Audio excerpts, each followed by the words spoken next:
नमस्कार, बहुत बहुत स्वागत है आप सबका। मैं पुनीत पाठक और आप देख रहे हैं चुनावी चौसर, जो पूरी तरह सज कर तैयार। 28 विधानसभा सीटों पर होने वाले उपचुनाव को लेकर के दोनों दल प्रचार में पूरा जोर लगा रहे हैं। नामांकन के आखिरी वक्त सबने अपनी शुभ घड़ी और शुभ लोगों के साथ जाकर के नामांकन पत्र दाखिल कर दिया और अब उपचुनाव में प्रचार में और तेजी दिखने वाली। चलिए शुरुआत करते हैं दिन भर के सारे अपडेट को आप तक पहुंचाने की। सबसे पहले ग्वालियर चंबल अंचल की बात करेंगे, जहां मुख्यमंत्री शिवराज सिंह चौहान एक के बाद एक ताबड़तोड़ प्रचार सभाएं कर रहे हैं। उन्होंने मुरैना जिले के अंबा विधानसभा क्षेत्र में रछेड़ और दतिया जिले के भांडेर विधानसभा क्षेत्र में कलौन बी में चुनावी सभाएं की। इस दौरान कांग्रेस नेताओं और पूर्व की कांग्रेस सरकार पर जमकर निशाना साधा। उपचुनाव में बीजेपी को जिताने की अपील की। अंबा क्षेत्र की सभा में सीएम शिवराज सिंह के साथ केंद्रीय मंत्री नरेंद्र सिंह तोमर भी मौजूद रहे। उपचुनाव को शिवराज सिंह को मुख्यमंत्री बना के रखने का चुनाव बताया, साथ ही विरोधियों पर जमकर बरसे। भांडेर क्षेत्र की सभा में सीएम शिवराज सिंह ने जनता से कहा कि विकास कार्य में पैसे की कमी नहीं होगी। गृह मंत्री नरोत्तम मिश्रा ने भी सभा को संबोधित कर बीजेपी को जिताने की अपील की, क्षेत्र के विकास की जिम्मेदारी लेने की बात की।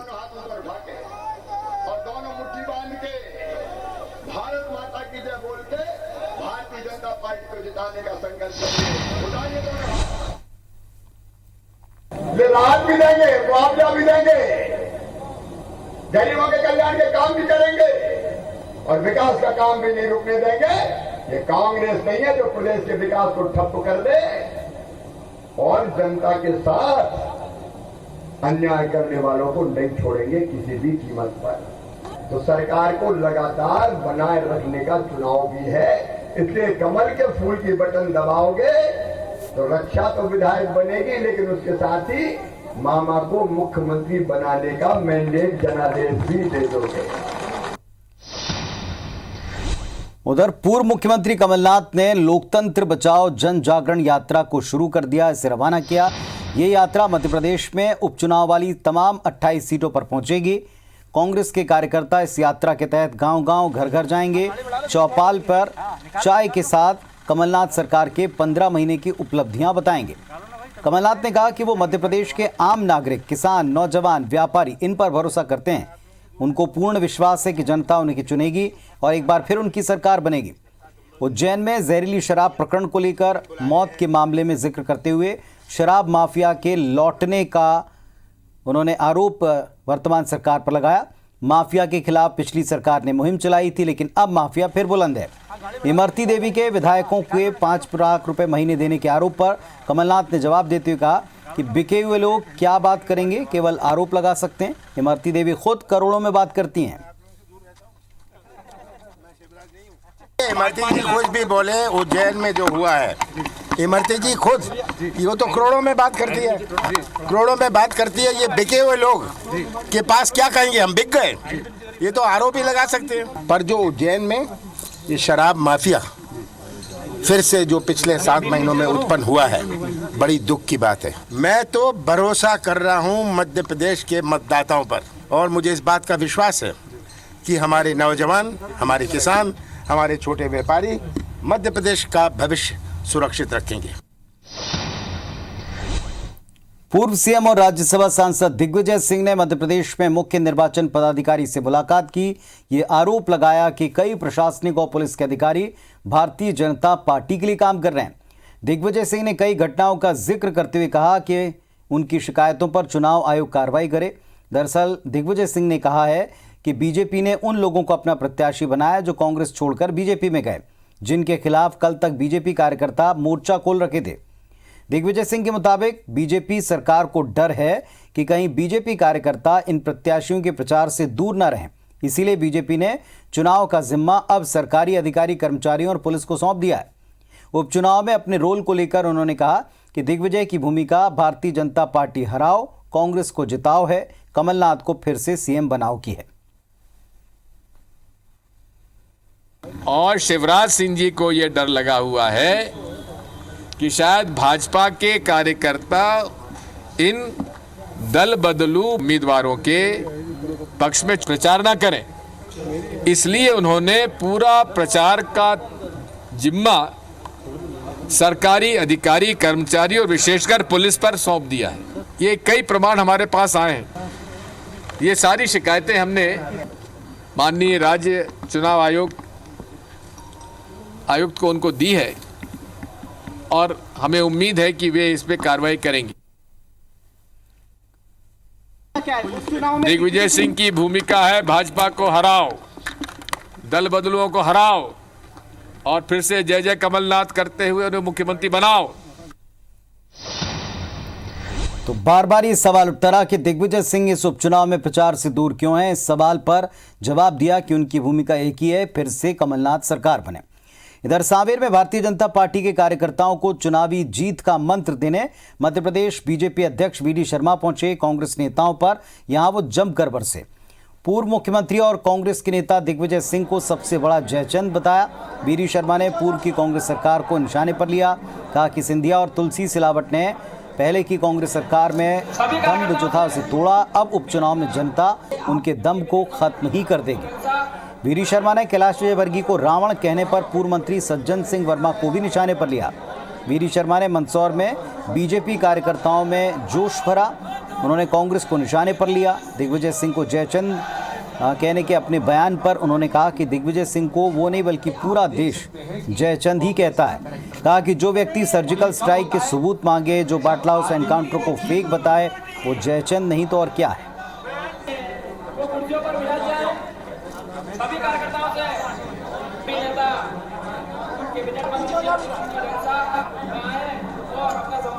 तो आज बड़ी परिस्थिति में हरदीप जी आया ब्रांडे तो आप लोग नुकसान नहीं होगी। आप देख सकते हैं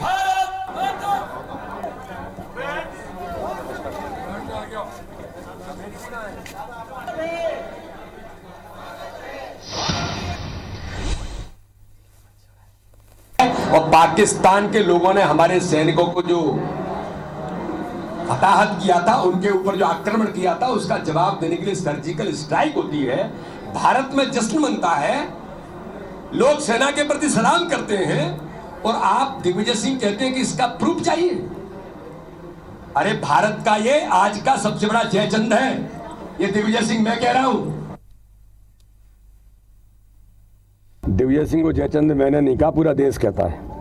जो आदमी सर्जिकल स्ट्राइक पर अगर क्वेश्चन करके ये कहे कि इसका प्रूफ दीजिए, अगर कोई मोहनचंद शर्मा बटाला हाउस में शहीद होते हैं, उन पर ये कह के फेक एनकाउंटर है, तो इससे बड़ा जयचंद कोई और नहीं देश के अंदर। माफिया राज तो उन्हीं के राज में चल रहा था। शिवराज सरकार तो गरीबों के कल्याण का काम कर रही है। भारतीय जनता पार्टी की सरकार में कोई भी माफिया नहीं बच सकता, चाहे कोई भी हो। के अंदर भाई हरदीप डंग तो हमारा हरपन वाला खिलाड़ी है, सबसे ज्यादा रनों से जीतेगा। तो आरोप ही आरोप हैं और आरोप के जवाब में भी आरोप ही हैं। मध्य प्रदेश बीजेपी अध्यक्ष वी डी शर्मा ने सांवेर में भारतीय जनता पार्टी का संकल्प पत्र भी जारी कर दिया। बीजेपी ने 28 विधानसभा सीटों में सबसे पहले सांवेर विधानसभा सीट से संकल्प पत्र को जारी किया, जिसमें पेयजल, सिंचाई, शहरी क्षेत्र की समस्याओं पर फोकस है। साथ ही सांवेर में 2400 करोड़ की नर्मदा सिंचाई परियोजना को प्रमुखता दी गई।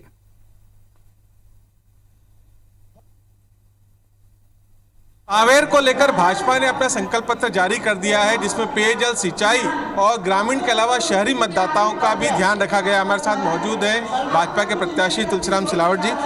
संकल्प पत्र आपका जारी हो चुका है, किन किन प्रमुख बातों का ध्यान रखा है? मैंने कहा था ना, मेरे अन्नदाताओं को सिंचाई का पानी मिले, नर्मदा का जल आए, सड़क, बिजली, स्वास्थ्य, शिक्षा, किसानों की फसल का उचित दाम और स्वास्थ्य, और उसके बाद जो शहरी इलाका है उसमें विकास और प्रगति। ये लगता है ये सभी जो एक एक पॉइंट है आपने मेरे पास गीता के रूप में मैं इसको पूरा करने का, भारतीय जनता पार्टी कार्यकर्ता के नाते पूरा करने का प्रयास करूंगा। सांवेर में जब इतनी बड़ी योजना दे दी गई है 2400 करोड़ की, उसके बावजूद भी आपको लगता है कि और भी विकास कार्य अधूरे हैं? कोई भी काम कभी अभिलाषा पूरी नहीं होती है। सोच बड़ा रखो, कभी भी सांवेर के विकास और प्रगति में जो भी छोटी छोटी कमी उसको ही पूरा करी जाएगी। जो कांग्रेस प्रत्याशी लगातार जो शब्दावली का इस्तेमाल कर रहे हैं, काफ़ी वो झूठ बोलना उनको उनके चरित्र में है, उनकी आदत में है।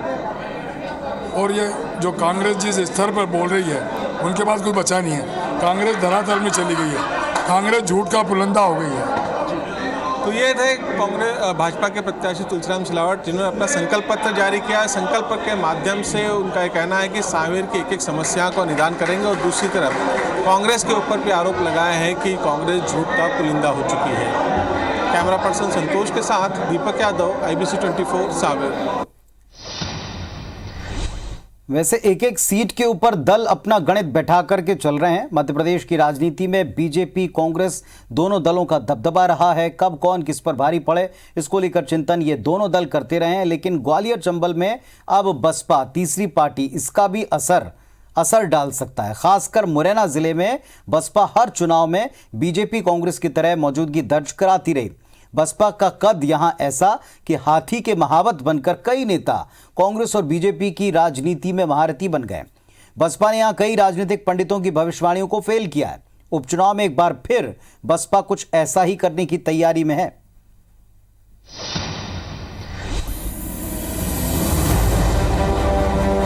मध्य प्रदेश में होने जा रहे उपचुनाव में बसपा ने सभी 28 सीटों पर अपने प्रत्याशी उतारे हैं।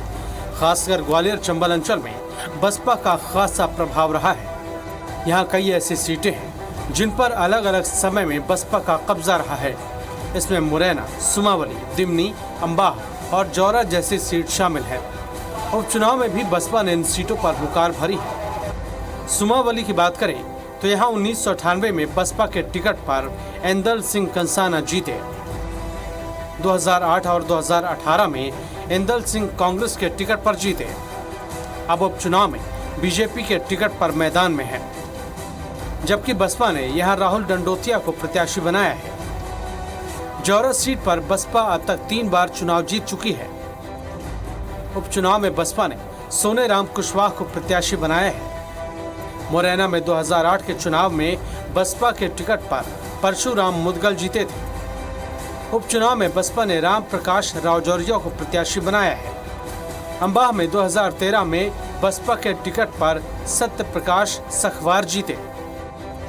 उन्होंने बसपा के प्रदेश अध्यक्ष की जिम्मेदारी भी संभाली। 2018 के चुनाव में वो हार गए थे।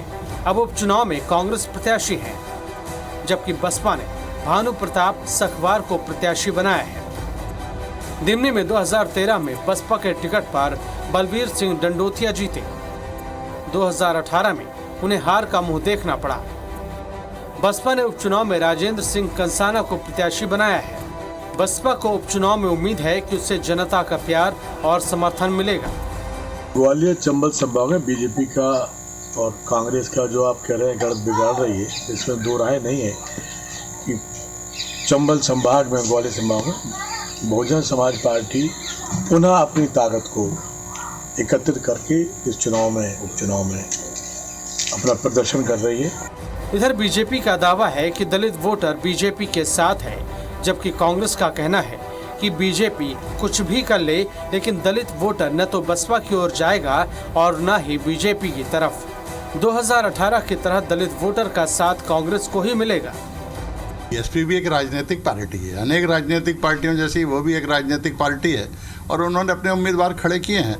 भारतीय जनता पार्टी अपने वोटों के आधार पर चुनाव लड़ती है और जीतती है। देखिए, विगत चुनाव से आप देखेंगे तो बिल्कुल स्पष्ट हो गया कि बीएसपी के प्रति जो भी मोह था एक विशेष वर्ग का, वो मोह भंग हो चुका है। ये बीएसपी जिनको भी लड़ा रही है, देखिए आज भी स्पष्ट रूप से आप देखिए उनके टिकट बिक रहे हैं।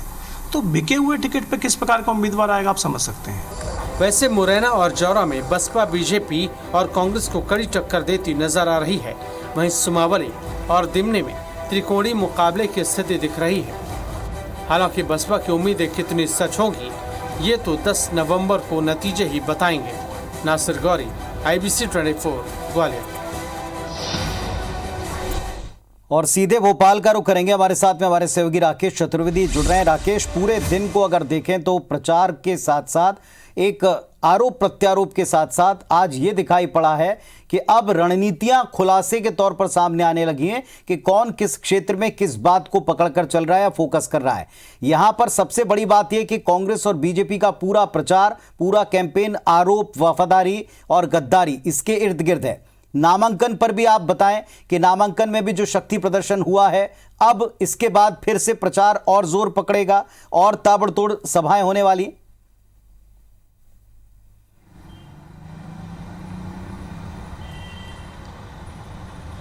देखिए पूरी आज दिन भर की बात करें तो जिस तरह से ताबड़तोड़ सभाएं हो रही हैं, हम सीएम शिवराज सिंह चौहान की बात करें, उन्होंने आज ही के दिन 2 से 3 क्षेत्रों में सभाएं की हैं। दतिया से लेकर मुरैना तक उनकी ताबड़तोड़ सभाएं हुई। बीजेपी प्रदेश अध्यक्ष वी डी शर्मा की बात करें तो उन्होंने साबिर पहुंचकर बीजेपी प्रत्याशी तुलसी सिलावट के पक्ष में सभाएं की है। और वहीं कांग्रेस ने आज जो नई रणनीति अपनाई है और जिस तरह से कांग्रेस से सीएम जो पूर्व सीएम कमलनाथ ने जो चुनावी रथ हैं वो तमाम जो 28 सीटें वहाँ पर भेजे हैं और जो रथ हैं वो वहाँ पर 28 सीटों में चाय पर चौपाल लगाएंगे और चौपाल लगाकर वो जो जिस तरह से पूरे कांग्रेस की कैंपेनिंग है और जिसमें कि एक मुख्य रूप से जो गद्दार है और सरकार गिराने को लेकर जो पंच चल रहे हैं उनको लेकर फोकस किया जाएगा। इस फोकस को लेकर आज जो है पूर्व सीएम कमलनाथ ने अपने जो है बंगले से अपने निवास से रथ रवाना किए हैं और ये जो रथ है आज कुछ विधानसभा में पहुंच भी चुके हैं और तमाम जो 28 सीट हैं उस क्षेत्र में जाएंगे और चौपाल लगाएंगे, लोगों को बुलाएंगे, चाय पर बुलाएंगे और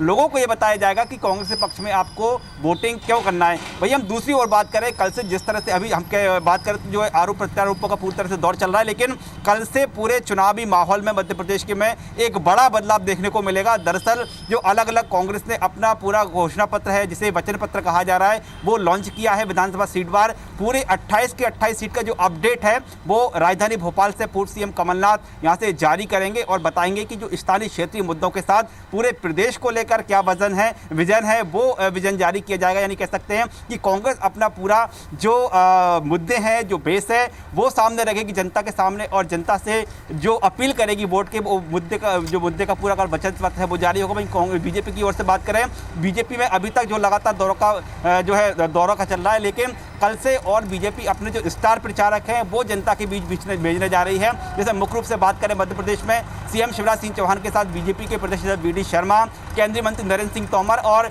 कल से खुद ज्योतिरादित्य सिंधिया भी मध्य प्रदेश में जो है डेरा जमाने जा रहे हैं। कल जो है ज्योतिरादित्य सिंधिया के जो है दौरे हैं, यानी कह सकते हैं ये पूरा फोकस है बीजेपी का अलग अलग सीटों पर अपने जो स्टार प्रचारक हैं उनके जरिए पूरा जो है शेड्यूल जारी किया गया है।